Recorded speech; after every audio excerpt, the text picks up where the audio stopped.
In today's culture, which prioritizes achievement and success, striving for perfection is often seen as a virtue.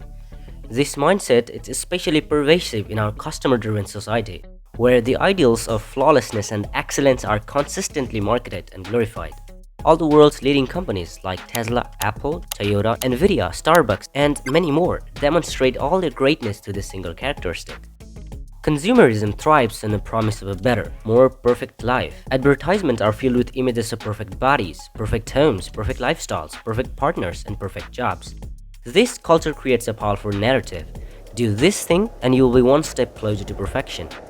The desire to excel is usually a good thing, but there's a difference between trying your best and demanding perfection of yourself. One will make you more productive while the another will make you more stressed, less motivated, and overall less satisfied with yourself. Today's video explores why being obsessed with perfection will give you the exact opposite of what you want and how can you avoid it.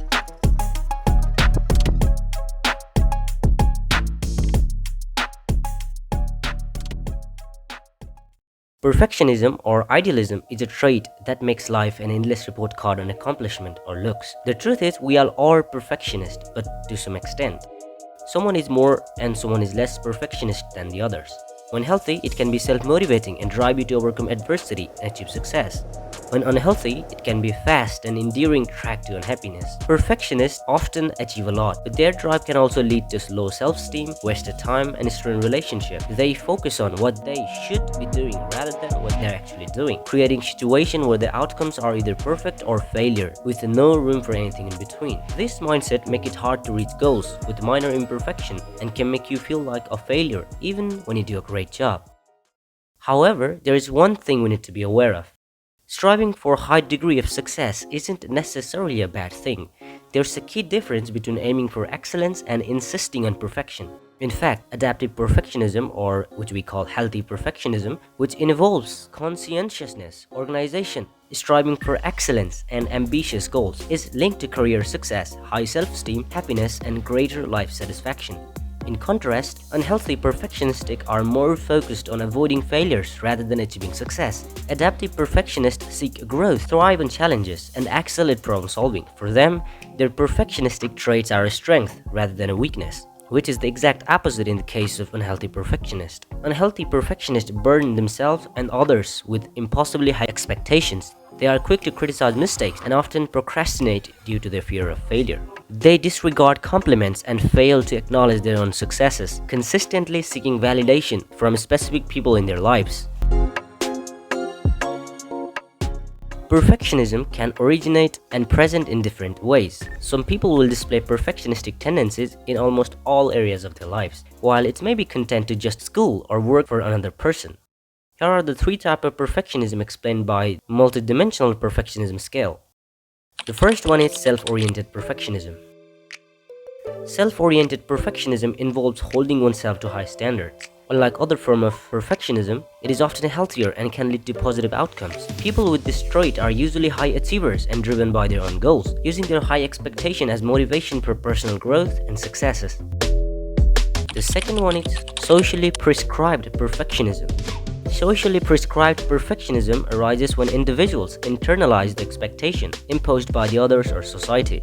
This pressure, coming from parents, friends, partners, workplace, or society, can lead to self-doubt, diminished confidence, and social anxiety. Driven by the fear of rejection and criticism, this type of perfectionism tends to be more detrimental and counterproductive.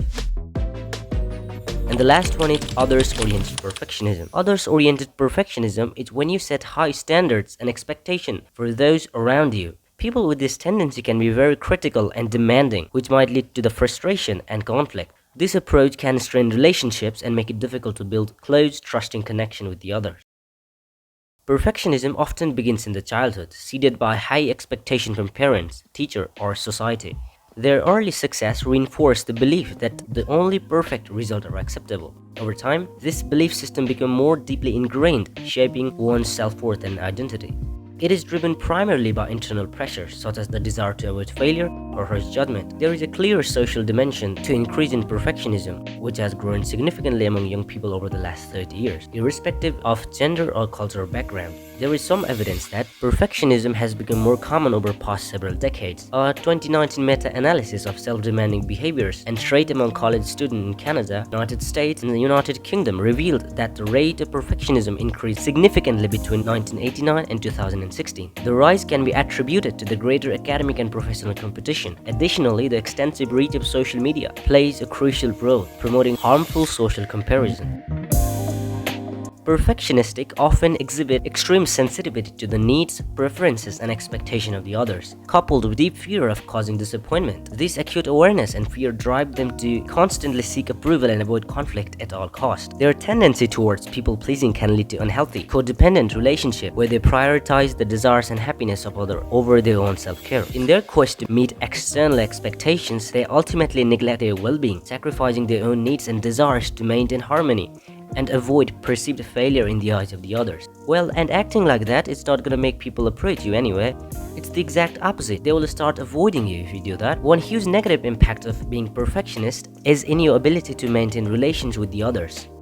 Perfectionism can have a negative impact on your ability to maintain healthy, high-quality relationships. Parents, children, and other loved ones may become frustrated with your critical comments, workaholic tendencies, or constant requests for reassurance and approval. There is this simple thing we need to understand. Perfectionism, of course, is an abstraction, an impossible reality. When taken to extreme, the pursuit of perfectionism can result in negative consequences, such as procrastination, rigid thinking, toxic comparison, and stifling of creativity. Maladaptive or unhealthy perfectionism is often fueled by the fear of failure, feeling of unworthiness, low self-esteem, and adverse childhood experiences. It is commonly followed by mental health issues like depression, anxiety, obsessive-compulsive disorders, eating disorders, and even suicidal thoughts. So now let's explore how can we overcome perfectionism. One exercise is to let go of your comparison mindset. To achieve high level without falling into the comparison trap, we must embrace mindfulness, compassionate self-talk, and challenge our negative self-judgment. One of the great exercises is mindfulness. Mindfulness keeps us anchored in the present, allowing us to appreciate our unique journey rather than constantly measuring against others. Speaking kindly to ourselves nurtures a supportive inner environment, diminishing the pressure of unrealistic ideals. Recognizing that endeavors hold value even without perfection enables more genuine and fulfilling pursuit of our goals. Expose yourself to situations or activities you typically avoid. Exposure involves repeatedly facing fear situations to lessen the anxiety and avoidance. To address perfectionism, one should engage in activity they usually steer clear or due to their perfectionist habits. This could mean intentionally sending an email with errors, trying something they are not skilled at, or confessing a flaw or mistake to a friend or a colleague. These practices help build tolerance for making mistakes, promoting a healthier, more positive approach to perfectionism. Have a sense of humor. Having a sense of humor can be a powerful tool in maintaining stress and adversity, including the pressures of negative perfectionism. Often, perfectionism stems from taking ourselves and our situations too seriously. Humor can help alleviate this mental burden. By laughing at yourself when we make mistakes, we can soften the sting of self-criticism and gain clearer, more constructive perspective. The goal is to aim for an effort you can be proud of without demanding the impossible. Instead of striving for perfection, strive for good enough, and eventually you will reach a point of greatness. Accept that you will make a mistake. This is my favorite one. Acceptance of reality is a key skill for managing the negative effect of perfectionism. It involves being open to things as they are, rather than how we wish they would be. This means acknowledging that mistakes are unavoidable and that situations won't always match our hopes, plans, or expectations. Acceptance doesn't imply abandoning your goals or expectations. Instead, it means learning to release those expectations when they hinder your ability to respond effectively. By accepting reality, you allow yourself to navigate challenges with clearer perspective, freeing yourself from a constraint of unrealistic standards, fostering a healthier approach to achievement. For conclusion, we are not machines operating on perfect algorithms or error-free codes. Being imperfect is just okay. It's what makes us more human. Perfectionism often drives us to chase unattainable ideals, but true growth and fulfillment come from accepting our flaws and learning from our mistakes and reflecting on those mistakes. Let go of the pressure to be flawless and concentrate on being your genuine self. The pursuit of well-being is supposed to be fun, and it would be exactly opposite of what you want if we are obsessed with well-being. Embrace your imperfection, laugh at your errors, and find beauty in imperfect process of life. Ultimately, it's not about achieving perfection, but about making progress and enjoying the journey. Life is short, we shouldn't be stressed in every situation. Thank you for watching.